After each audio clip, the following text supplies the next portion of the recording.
Nasugatan ang isa sa dalawang bata na tinangka-umanong dukutin ng mga lalaking sakay ng isang puting van sa Sitio Malanday, Barangay Tabok, Angat, Bulacan. Nagpapatrol, Dolan Castro. Di ko na po kasi namalayan. Bakas pa ang mga sugat sa paa ng 11 anyo sa si MM.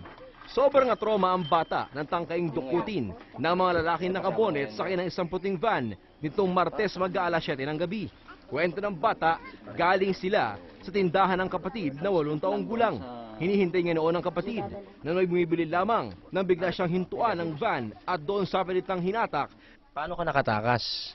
Ano po, nung hinawakan po ako sa kamay, nagpipiglas po ako, tapos po nadulas ako po doon sa may gilid ng karsada. Nalaglag po ako doon sa tipas po.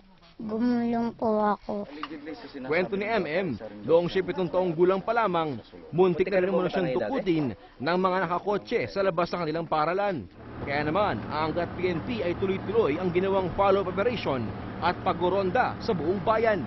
Pwede silang gamitin doon sa mga nababalitaan natin na sa mga organ ng tao. So pangalawang factor dito yung drug courier, yung bata. Plano ng Angat PNP na ipasailalim din sa counseling ng DSWD ang bata sa tindi ng inabot niyang trauma. Habang magunita naman noong mga nakaraang taon, isang van din na nagtangkang dumukot naman sa ilang bata sa Mindanao Avenue, Quezon City at sa Valenzuela City. Pero wala pa ring suspect na natukoy at naaresto.